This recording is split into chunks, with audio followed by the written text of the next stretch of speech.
Hello, everyone, and welcome to another episode of the True Blue Crime Podcast. My name is Dan, and as always, I will be your host for this episode. Thanks to everyone who has checked out this podcast and listened to a majority of the episodes. I know not every episode is going to appeal to everyone, which is why I try to change up the time era, type of crime, and location as much as I can. Today's episode is going to focus on the gradual descent of the mind of one of the richest men in the world 40 years ago. We talk a lot about the link between mental health and crimes like murder, and often the suspect has limited resources in order to seek help. That will not be the case in today's story, but before we get to that, let's get to the business.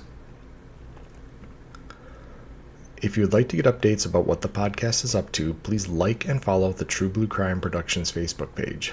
More information can be found at the show's website at truebluecrimeproductions.com. And if you'd like to email the host directly, my email is truebluecrimeproductions@gmail.com. If you can, please support the show via Patreon. Any donation level helps, and it'll help ensure I can keep making free episodes of the podcast and expand the podcast in the future. Any donations will receive a shout out from the host and a thank you message. Also, for no cost whatsoever, please rate and review the show on whatever platform you're listening to it on. Thanks so much. Without any further ado, let's dive into this episode of True Blue Crime. While many people have heard of the DuPont Chemical Company, not many people know it was built thanks to the poor quality of American gunpowder during the time period after the Revolutionary War. In 1800, a 30-year-old Frenchman named Eleuthère Irene Dupont de Nemours arrived in America with his family to escape the horrors of the French Revolution and religious persecution. The intelligent and well-educated Dupont had studied under one of France's brightest scientists, Antoine Lavoisier, a master of chemistry and well-versed in the art of making gunpowder. Dupont had not come to America to make a fortune with gunpowder, but as legend has it, while on a hunting trip in Delaware in 1800, he was shocked when his hunting partner's gun failed to go off due to poor powder. DuPont requested a tour of the gunpowder factory that had manufactured the powder, and he realized the techniques used to refine the powder were substandard to what he had learned in France. A year later, having raised enough capital, DuPont acquired land along Brandywine Creek and built a gunpowder factory. By mid-1850, his gunpowder was being used across the country, and by the Civil War, his gunpowder was used by approximately 40% of the Union forces. The company's empire grew into the 20th century with focus on dynamite and smokeless powder. In the 1920s and 30s, the company expanded into the new field of nylons and polymers, and by World War II, they were supplying parachutes and tires for the war effort and also contributed efforts for the Manhattan Project. DuPont continued to grow via the space race and development of materials such as Tyvek, Mylar, and Kevlar, giving rise to the bullet resistance vests in use today. It has been a top 100 company in the Fortune 500 and has manufacturing interest in almost all areas of science. The company has funded the lives of many employees, shareholders, and executives over the years, but the direct descendants of DuPont have benefited the most over the last 200 plus years. One of those descendants, John DuPont, led an interesting life, but his sad spiral into mental illness eventually landed him in court charged with murder. This is the story of Foxcatcher and Dave Schultz's tragic death. John DuPont was born on November 22, 1938, to William DuPont Jr. and Jean Leicester Austin. Born in Philadelphia, he grew up on his family's 800-acre horse farm and estate in Newton Square, Pennsylvania. The land and buildings were a gift to his parents by his grandfather, William DuPont Sr., as a wedding gift.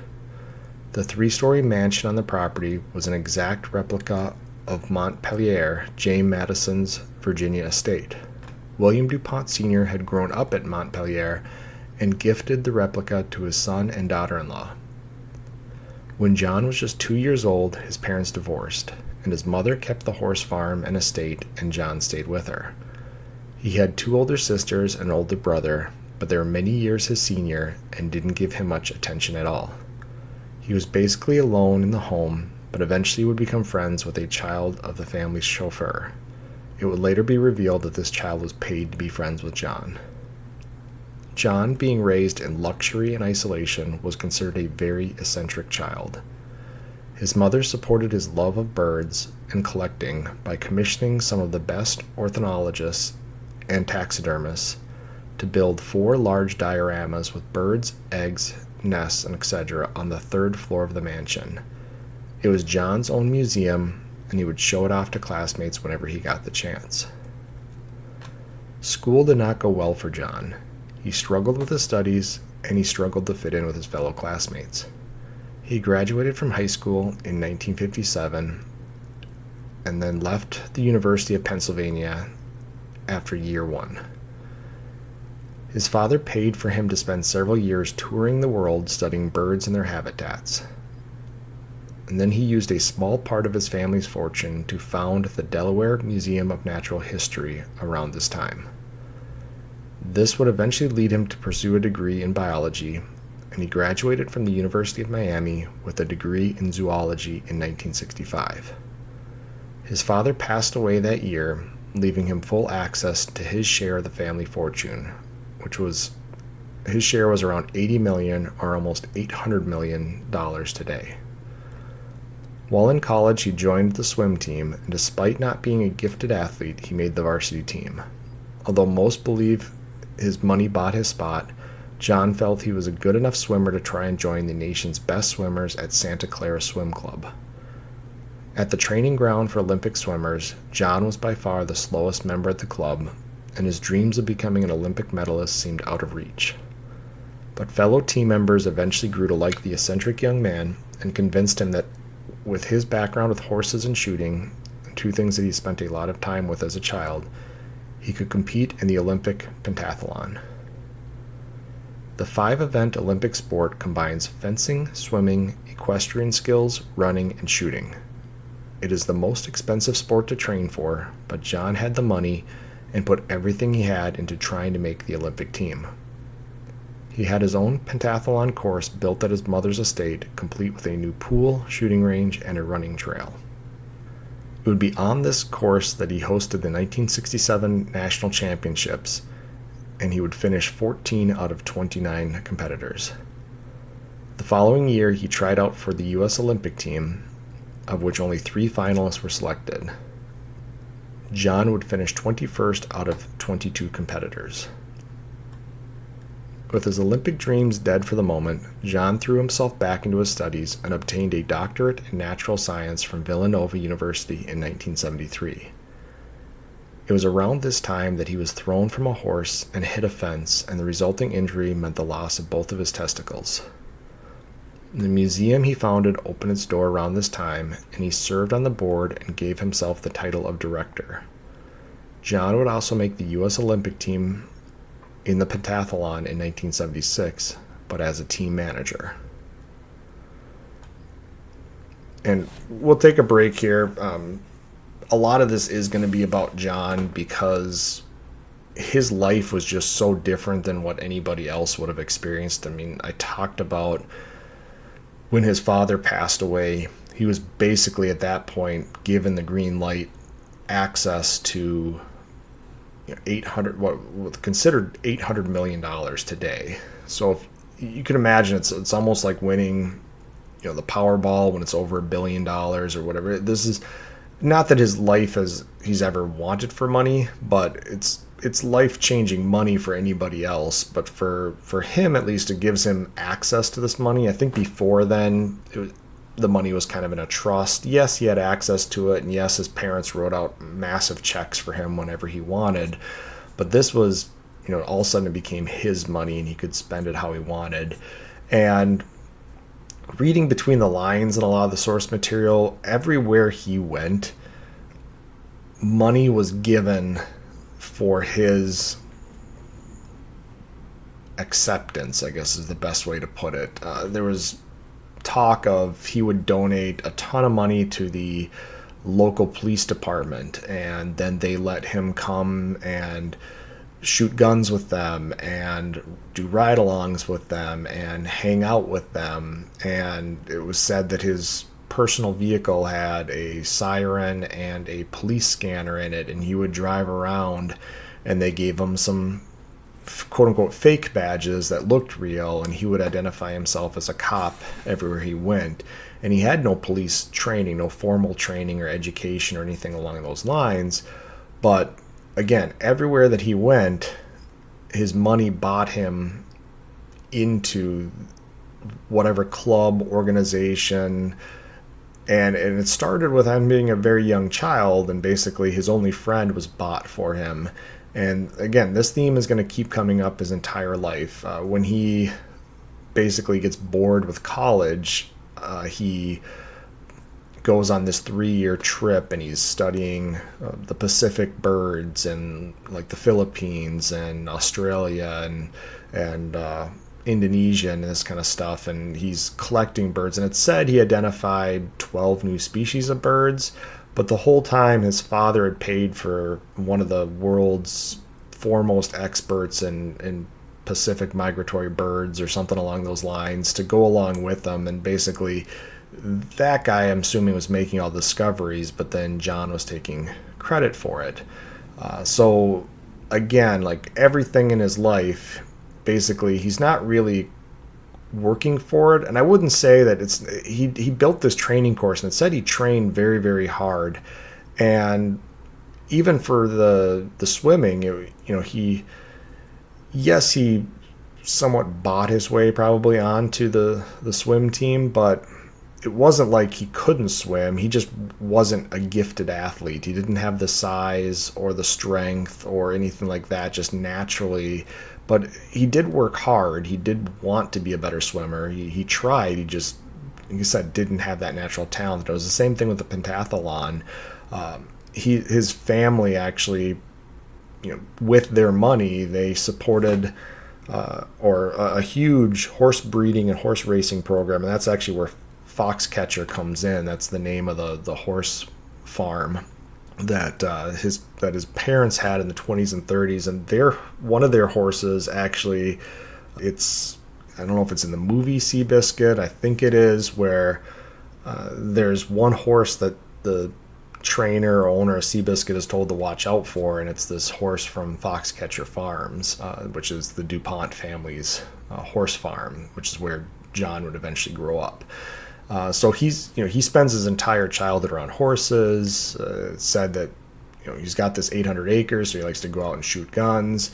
And he loves to swim. So really, when it comes to the pentathlon, he has to learn how to fence, and he has to learn or has to become a better runner, because it's fencing, it's horse jumping, equestrian horse jumping, it's swimming, and it's running, and it's shooting. So that's the 5 events. And as it said, most people can't afford to train for this, because you've got to have access to horses and a pool and shooting, and the running part's not difficult, but then fencing, training. So instead of being able to really focus on just one training aspect, you have to have everything. And with the money that John had, and the estate that he had, the access to horses, everything like that, this is, again, his best chance of being able to make the Olympics.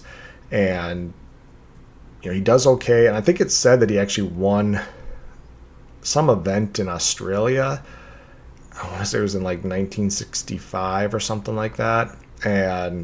But it would be later said it wasn't so much a reflection of how good John was at the time. It was just that the competition level in Australia for the pentathlon was not very high. So again, he could find ways to elevate himself or achieve things by using money that other people wouldn't be able to do for the most part. So, and this is kind of, again, a recurring theme throughout his life. As he grows up, it's basically if he wants something or wants to be known for something, he gets out the checkbook and he writes a check. I think it was said right after he came into all of his fortune, his high school that he had gone to came to him and asked him for money, and he wrote them $1 million check right on the spot. And this was, again, like in the 60s or so. And so, I mean, this is a big check for the school, but he said that the check came with stipulations, and it was that They had to promote his favorite teacher. They had to fire an English teacher that flunked him twice, and they had to put his name like really big on the side of the school or something like that. And when they said they weren't going to fire this teacher or whatever it was, he ripped up the check. So he was used to getting his way with money, and basically he could use his fortune to get what he wanted out of life for the most part. It's like not like you could buy his way, but again, even with the being the Olympic team manager for the pentathlon, yes, he was well versed with the sport. He had trained in it. He had competed in it. But still, my guess is that there was some type of a check that was written to the U.S. Olympic pentathlon or something along those lines that got him a spot in 1976 as the team manager. I don't think it's something where they would have sought him out and put him on the team as a manager just if he didn't have the financial capabilities that he did. And it was the same thing with this museum, same thing that his mom did for him when he was a child.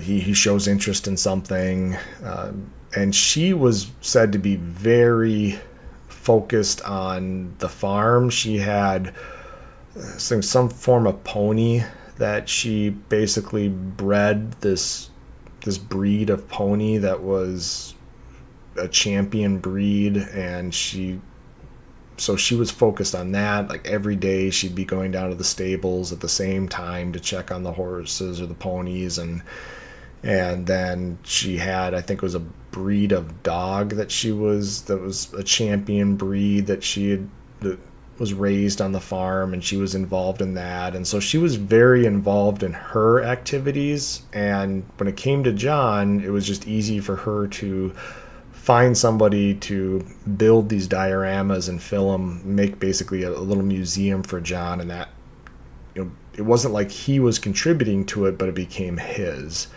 And it's going to be the same way with this museum that he founds, and eventually he names himself as the director, and he hires the guy that would bring him around for those years after he left college the first time around. He hires that research guy to basically kind of run the museum the day-to-days. And he pulls him away from wherever he was, doubles his salary, and then they have a falling out at some point, and he fires this guy. And again, that's just kind of a common theme where he buys loyalty, buys something into a situation, but then because of the way he acts, because of his lack of social skills or whatever it is, the relationship sours, and whatever he had built kind of crumbles. So we're going to see that recurring theme as we go here. Now, the museum kept him occupied for a while, and in 1983 he married Gail Wenk, an occupational therapist he met while she was helping rehab his hand after a car accident. They lived together for 6 months, and John filed for divorce after 10 months of marriage. And Gail claimed John was an alcoholic who abused her and pointed a gun at her. He had told Gail he thought she was a Russian spy, and he threatened to blow her brains out. And this is kind of probably the first time a lot of people in the public, or at least outside of John's inner circle, realize that he's got some severe mental health issues. He kind of started down this paranoid path, and a lot of people put it around 1974 when Patty Hearst, the rich heiress, was kidnapped. Some people still believe that she voluntarily joined this terrorist organization, but the story is that she's kidnapped because of her wealth, and eventually, whether it's Stockholm syndrome or under threat, she starts participating in the crimes of this terrorist organization. But anyway, the overall story of her being vulnerable because of her money, most people say this is when John kind of starts to become very security focused. And so after 1974, he installs a security fence around the family estate. Said it was like an 8-foot fence with razor wire across the top, and it had keycard access gates and security cameras. And by the late 80s, his fear had grown really into paranoia, and he hired full-time bodyguards. And it said at this point he alienated himself from most of his old friends and associates.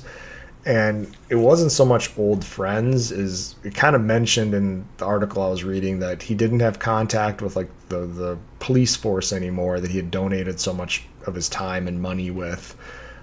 He just kind of cut all those ties, stopped showing up at the museum, and basically as he kind of descended into his paranoia, he would basically only be the people that he would allow into his life, which were usually new people that he paid money to, security consultants, or eventually we're going to find out psychics. And then eventually, as we get into the wrestling portion of it, he kind of left his old life behind and went down this new life, but it's going to be filled with this paranoia. And when John's mother's health started to decline in 1985, he decided to turn his soon-to-be inherited estate into an exclusive wrestling and swimming training grounds called Foxcatcher. And as I mentioned before, the name was taken from his father and mother's horse racing program from the 1920s and 30s. And his goal was to recreate something like the Santa Clara Swim Club, but for wrestling, and uses money to build the best facilities and recruit the best talent in the world. His hope was that Olympic-level athletes would come to his facility and to train and socialize, and John would be the king of Foxcatcher.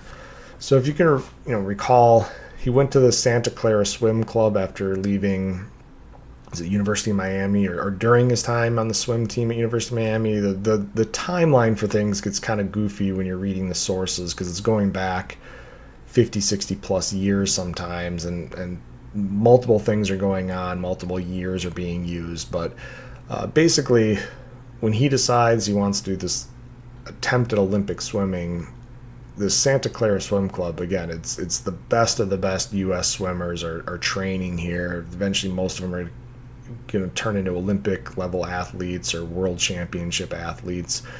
And he goes there, and he's just basically embarrassed by how slow that he is compared to everybody else. So his idea is he can create a similar atmosphere, but he's at this point, A, he was never a good enough athlete in the first place, but B, he's too old to compete. But he's going to create these champions through his facility, and basically through whatever you want to call it, through proxy or whatever, he's going to have that pride, that prestige, and everything that comes along with it. And around the same time, he contributed a large sum of money to his alma mater, Villanova University, for a new athletic building. And then, again, as whether you want to call it a kickback or payback or whatever it was, he was named the wrestling coach for the newly welcomed sport. So Villanova didn't have a wrestling program. He contributes a bunch of money so they can build this new athletic facility on the campus, and then all of a sudden he's named the wrestling coach. And he doesn't have a background in the sport. He likes the sport, but it's not like he was a wrestler in college. He was a swimmer. It's not like he wrestled at any point that anybody could find in his history. He all of a sudden became fascinated with wrestling. And when I say wrestling, this is college or Olympic wrestling, not professional wrestling for entertainment. There's obviously a big difference between the two of them. So he finds this huge attraction to the actual sport of wrestling, which was really growing in popularity during the 70s and 80s in America. And part of that we'll talk about in a little bit. There's some of that Cold War stuff. It's a lot of the Eastern Bloc wrestlers. Same thing with the 1980 hockey team. Hockey was a big us versus the Soviet Union deal, whereas in wrestling it was very much that way too. So the best in the world at the time were from North America and then the Eastern Bloc countries. So as that tension, the Cold War, the rivalry between the two grew, the sport did kind of as well, at least in terms of popularity. So John rides this popularity wave. He gets named wrestling coach at his alma mater. For Villanova didn't have a wrestling team. Now they're going to have one, and partially because he gave them the money to build the facilities for one. However, the program folded after a short time And this is mainly because of problems associated with John. And the main two problems were John showing up intoxicated to work, and then sexual assault allegations were leveled against him by members of his coaching staff.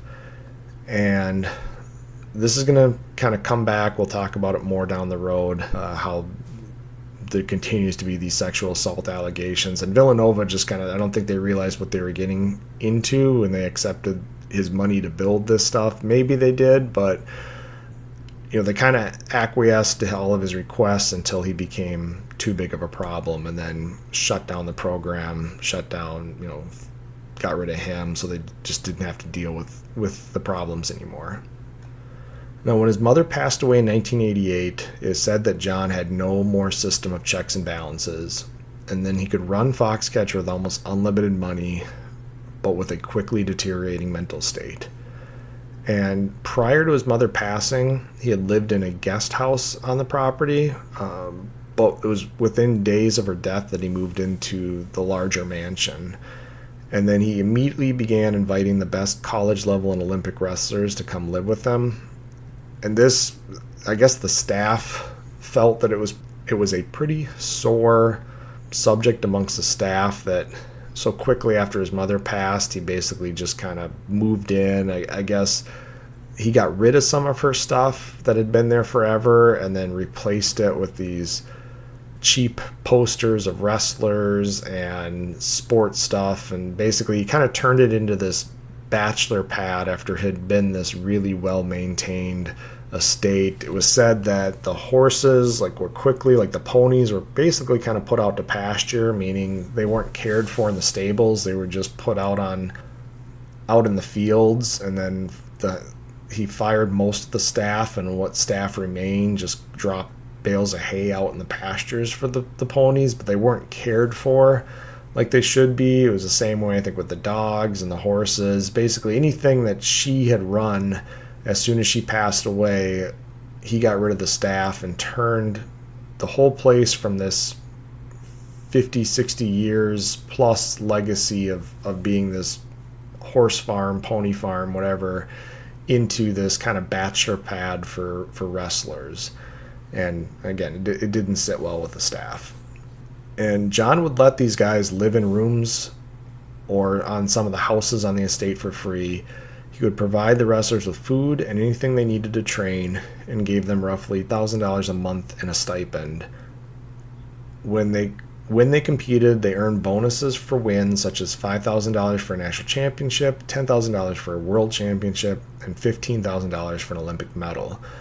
So they're not living there full time. From the sounds of it, before a major competition, before a world championship, before an Olympics, before a national championship type of event, these guys would come live there for 2-3 weeks and just train. And part of wrestling is obviously the physical nature of it, the endurance to be out on the mat for the whole time, but another part of it is cutting weight. So they were able to eat a specific diet while they were on. So basically they didn't have to have any worry in the world. They had access to the state-of-the-art workout facilities and nutrition and everything like that, and they would basically just get themselves ready for an event. And as an extra motivator, like I said, John would pay them while they were there, and then he'd also pay them if they won. So he was basically obviously encouraging these wins so that he could attribute them back to his Foxcatcher program. In 1989, John was said to still be acting somewhat normal, and his only rule was a strict 7 p.m. dinner. And this would be a several-course meal which was served every night, and the wrestlers had to inform John if they wouldn't be attending or were running late. And I say that he was acting somewhat normal. It's later said that he spent most of the 80s and 90s extremely intoxicated. He was an alcoholic, and then he was on cocaine. But at least from a standpoint of where he's going to slip here in the future, most people said at least in 1989 you could be around him, and that's going to change pretty quickly. Within a couple years, John's mental health started to decline. He would be seen walking around the mansion, staring at paintings or trophies, and asking other people if they had changed since the day before. And by 1992, John was hiring psychics to walk through the house and tell him if there were spirits haunting the mansion. He had extensive work done to the walls and roof because he felt someone was tunneling into the mansion and moving between rooms. Based on his erratic behavior, few of the men who lived at the estate dared to challenge John on his mental state.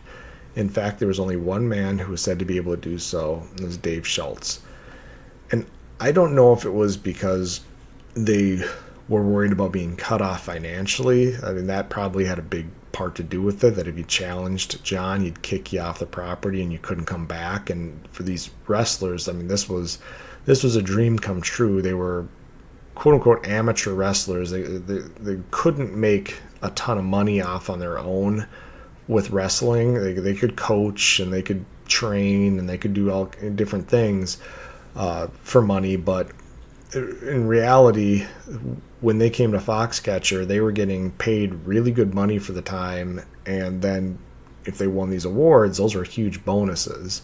And so to cut yourself off financially from that because you were going to question John on his mental state, I don't think it was worth it for most of these guys. I don't know that they feared physically what he would do to them, but as I mentioned, there's one guy that could get away with calling him on his mental stuff, and that was Dave Schultz. And Dave Schultz was born on June 6, 1959 in Palo Alto, California. He and his brother Mark Schultz were hard workers and both became legends in the sport of wrestling. Dave won the California State Championship in 1977 and the National Championship while wrestling for the University of Oklahoma in 1982. He went on to win the World Championship in 1983, an Olympic gold medal in the 1984 Olympics, and in total he would win a combination of 7 world and Olympic medals. Mark Schultz was born on October 26, 1960, and was a gifted gymnast in high school before turning to wrestling his senior year. And just like his older brother, he won the state title his senior year and would eventually go on to wrestle alongside his brother at the University of Oklahoma, and he won 3 national championships in 81, 82, and 83. And he went on to win gold in the 1984 Olympics, but his win, like his brother's win in the Olympics, was overshadowed by the fact the Eastern Bloc countries, home to some of the world's best wrestlers, had boycotted the 1984 Olympics. However, he stunned the world by defeating those wrestlers in the 1985 World Championships. And so wrestling, college, Olympic wrestling, if most people don't know, it's by weight class. It's not fair for a 100-pound wrestler to compete against a 200-pound wrestler. So that's why Dave and Mark, they're brothers, and they're wrestling at different weight classes. Dave was kind of always a bigger guy. He was considered, I guess, pudgy, was made fun of for his weight when he was growing up. But eventually that weight turned into strength. But he was just always just a heavier guy than his brother.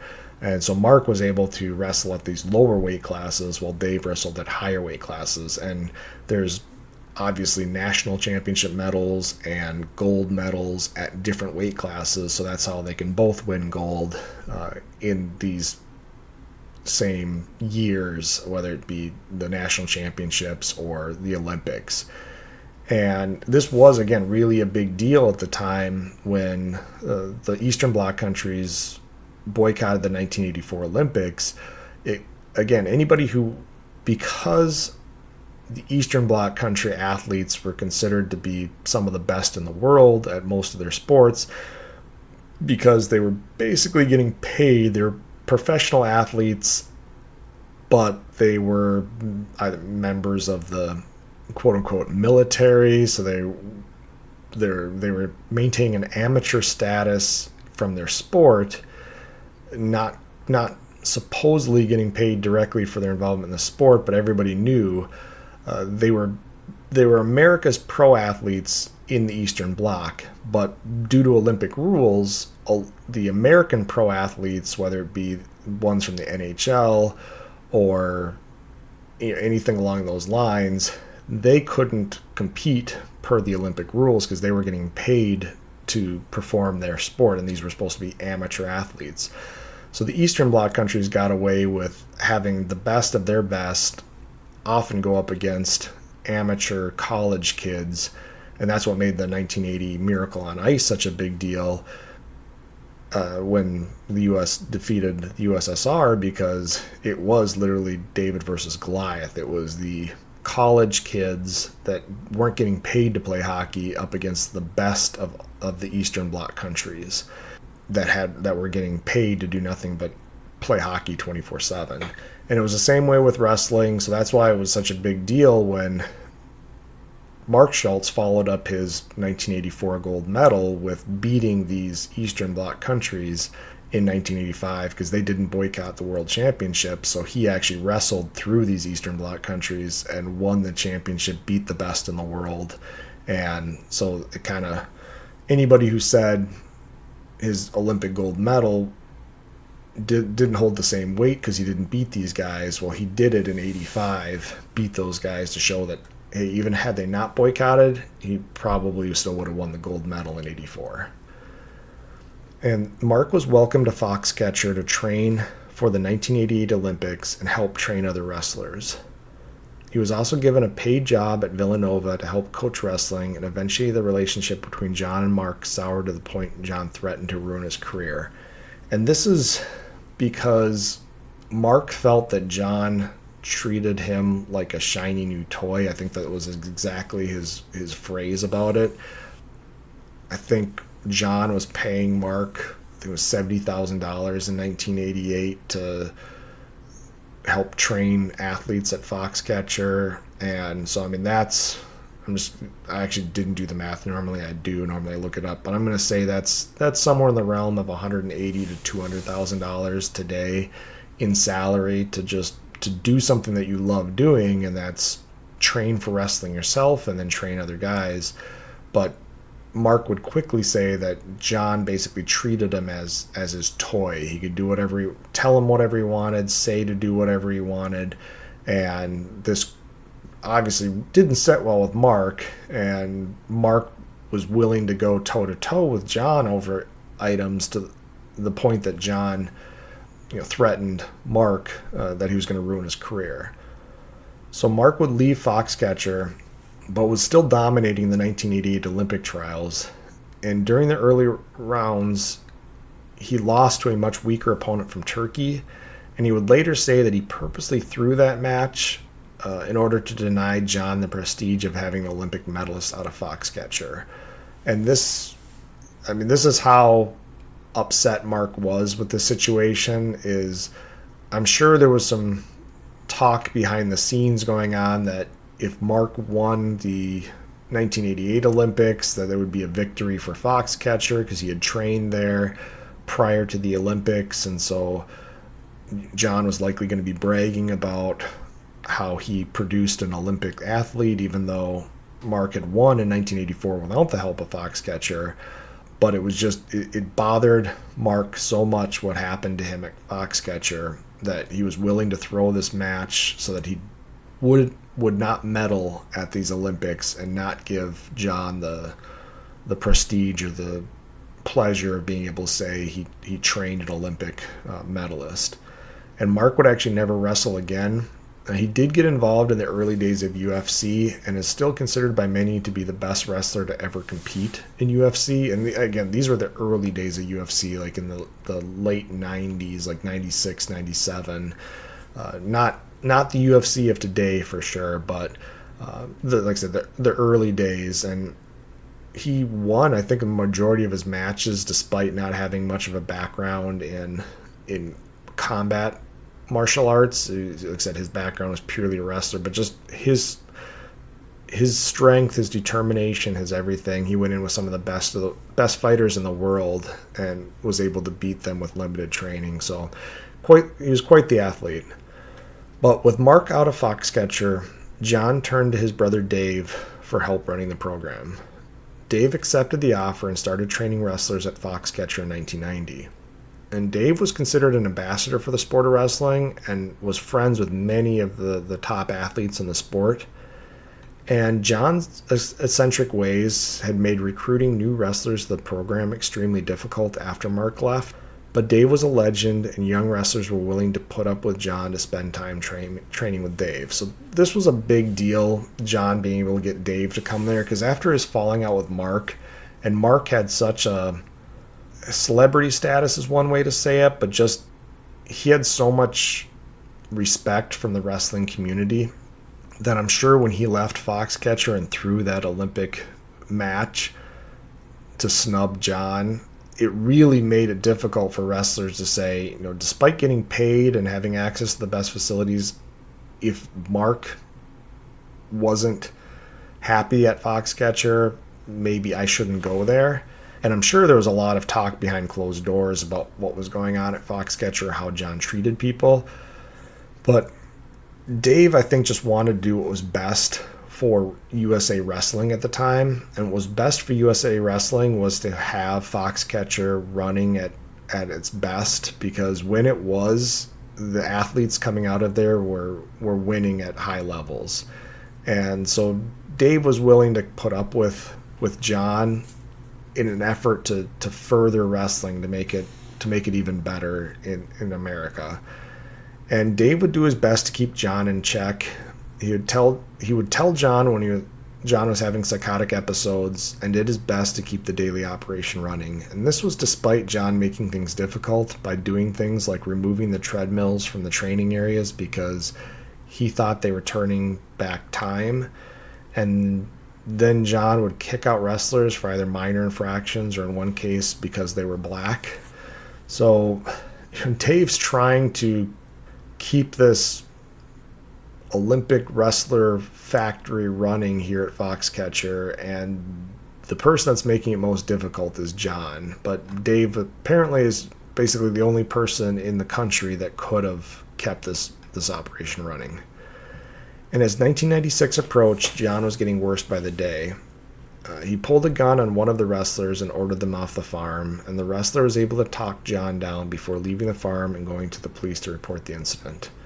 And there wasn't much more in regards to what was done with that incident, but what we do know is that on January 26, 1996 at 2 p.m., John grabbed a .44 Magnum, ordered his security consultant, a man named Patrick Goodale, to drive him to Dave's house. They pulled into Dave's driveway, where Dave was working on his car, and Dave walked down to greet them with a smile and said, "Hi, boss," with a friendly wave. John got out of the car and said something to the effect of, "Do you have a problem with me?" and then pointed the gun at Dave and pulled the trigger 3 times. Dave died in his driveway with his wife Nancy holding him. Now, Patrick, the security consultant, leapt from the car and pulled his own gun on John. But John used the opportunity to get in the driver's seat of the car and drove back to the estate. Police responded to the scene of the shooting and learned what had happened and drove to the estate. And for 2 days, John hid out in his estate. And it was said he had a security room or a panic room in the estate, and he had enough food and water in this room to last 3 months. But because it was January, the police turned off gas to the home, and eventually John got so cold that he decided to risk going outside to try to turn it back on the heat.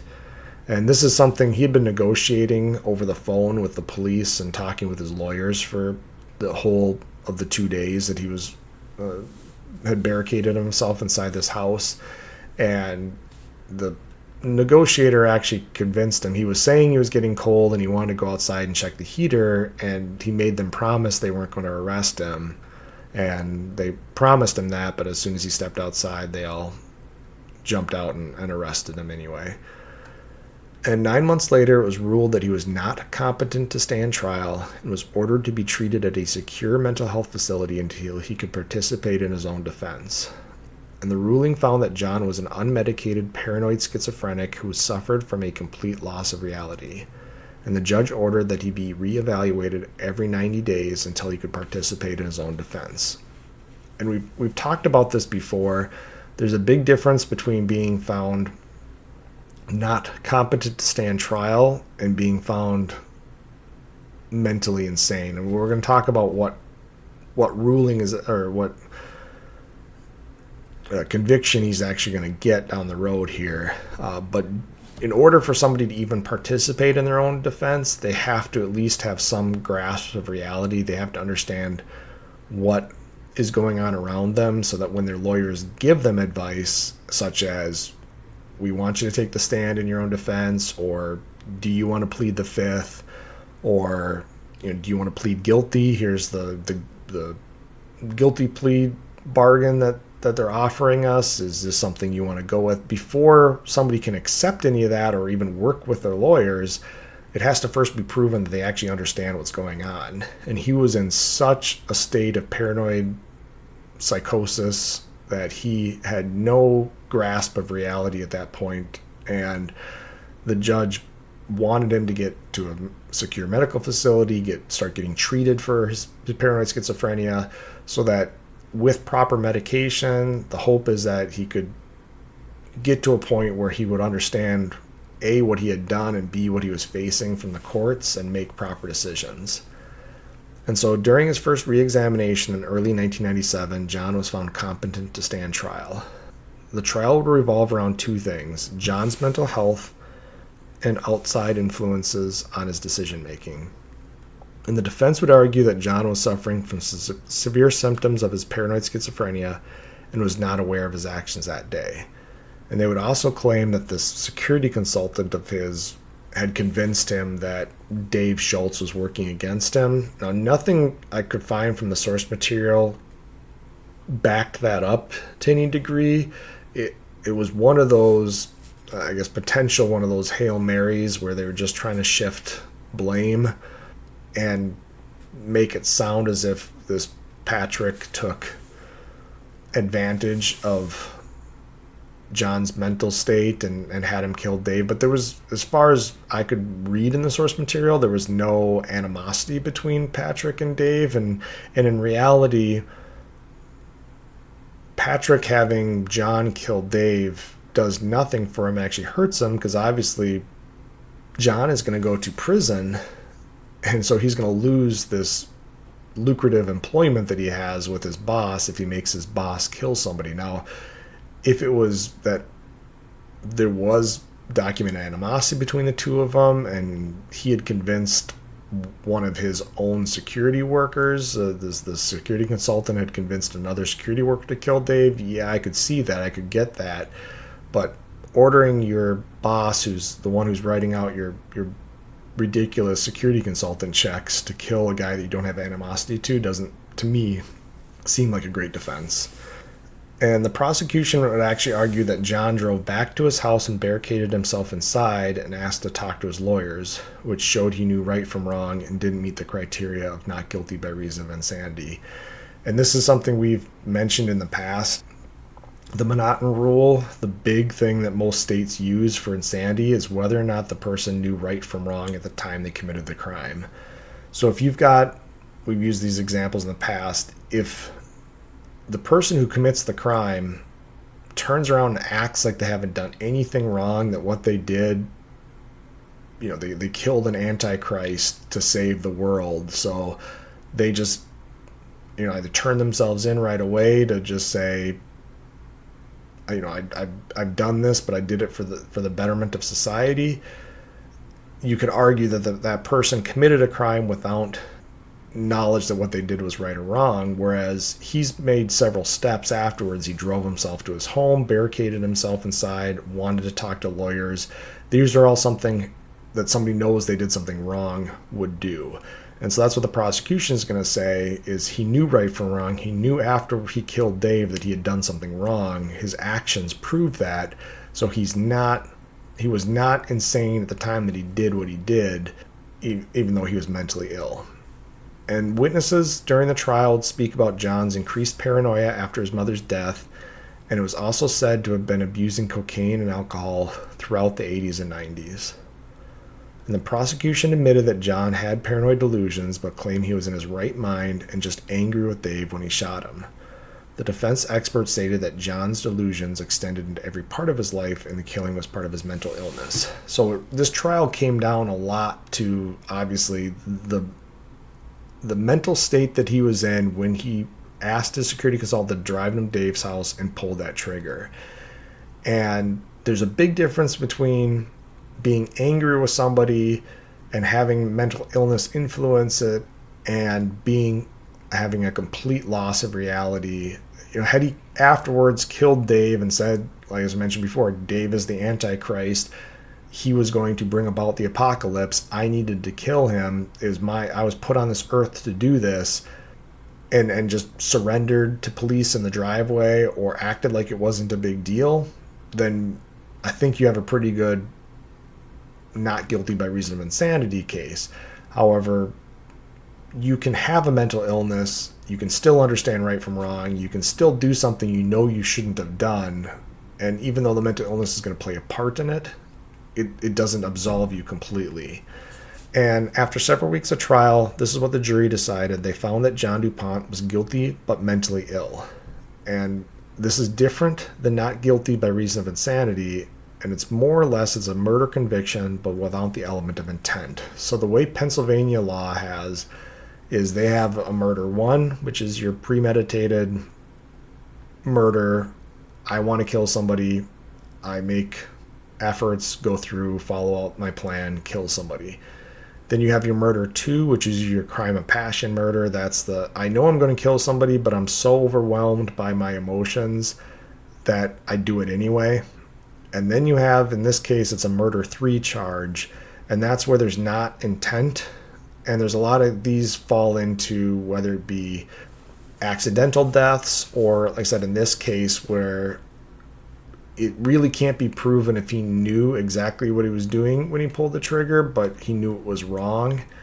But at the same time, he was influenced so strongly by his mental illness that he went through with it anyway. And so instead of being found guilty of one of the higher crimes of murder, he's found guilty of this murder three charge.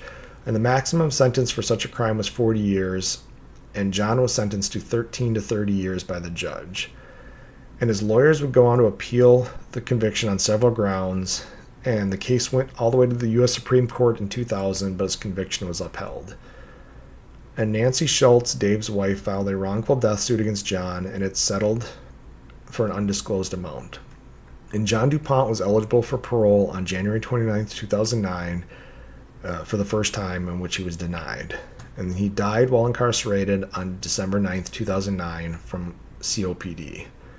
And at the time of his death, his net worth was estimated to be around $500 million, and his will stated that 80% of his wealth was to be given to Bulgarian wrestler Valentin Yordanov, an Olympic wrestler who had trained at Foxcatcher, and the other 20% was to be donated to a charity that protects Pacific birds.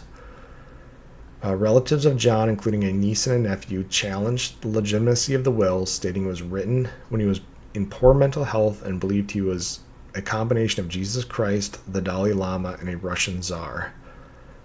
And the challenge was denied at multiple levels, and not because of the mental health challenge part of it, but basically it was because the plaintiffs did not have standing to prove they were harmed by the will. And this was basically the judge saying you weren't part of an original will that was changed during the time he had these mental illnesses and before his death, so they couldn't not prove that they would have been the ones to inherit the money, and therefore the validity of the will was not theirs to challenge. So this kind of came down to, it wasn't that the judges didn't believe that John wasn't in his right mind when he gave all this money away to this Bulgarian wrestler. I'm sure the judges thought this guy was mentally ill at the time of this will, which normally would nullify the will, but because he didn't have any children, and the wills before, it wasn't like he had wills all the way up until right before he died stating that this niece and nephew were supposed to get all the money. Likely his will would have just gone to probate, and then it would have been up to a judge to decide who gets the money. So if there is any will and there's nobody that really is going to challenge the legitimacy of it that would have for sure received that money, the judges kind of just went, I guess the guy can be nuts and give the money to whoever he wants because nobody was actually supposed to be getting the money. But there are several documentaries on the case and a 2014 movie starring Steve Carell as John DuPont and Channing Tatum and Mark Ruffalo as Mark and Dave Schultz. And this was based on the true story of Foxcatcher, and that's the name of the movie. Mark Schultz would actually be extremely upset when the movie came out because supposedly the movie implies there was a sexual relationship between Mark and John that Mark claims is 100% fabricated. And if that's true, it definitely adds salt to the wound, because they're basically implying that he was in love with the man who eventually would kill his brother. And if it's not true, I mean, that's, again, it's definitely salt on the wound for Mark. I actually hadn't seen this movie. Apparently, Steve Carell was nominated for an Academy Award for his portrayal of John DuPont, and I purposely haven't watched the movie, even though I'm intrigued to watch it now, just because, based on the true story, whether it's things like this with Mark and John supposedly having a relationship, the artistic liberties that sometimes directors or screenwriters or whatever you want to say take when it comes to some of these based on a true story, it sometimes ruins the entire story if there's parts of it that are not true, that really throw the whole thing off. But I'm still potentially interested to watch it, because I think it'd be interesting to see how somebody else approaches this entire kind of crazy story. But that is it for the strange and sad true crime story of Foxcatcher and John DuPont and Dave Schultz. And again, normally when it's one of these cases with mental illness and crime, we're usually talking about somebody who doesn't have access to mental health help. It's somebody who's homeless or somebody of low income standing that is dealing with or struggling with mental illness and doesn't have the resources, can't get themselves to a hospital, can't pay for the medications or the constant adjustments that need to happen to these medications to feel okay. And that's not the case here. What really made this case interesting to me is we have this guy who's one of the wealthiest guys in the world slipping into madness, and because he was just so used to just writing checks to either buy friendship, to buy loyalty, to buy whatever, nobody really challenged him, and there was nobody in his life that was really there to tell him that he needed to get help, and nobody was going to force him to get help, and unfortunately that ended up resulting in somebody's murder. But that's it for today, guys. Thanks for listening. Stay tuned for future episodes, and feel free to write me at truebluecrimeproductions@gmail.com. You can also find me at True Blue Crime Productions on Facebook, and support me via Patreon at True Blue Crime Productions. That's it for today, guys. Thanks for listening. Talk to you later. Goodbye.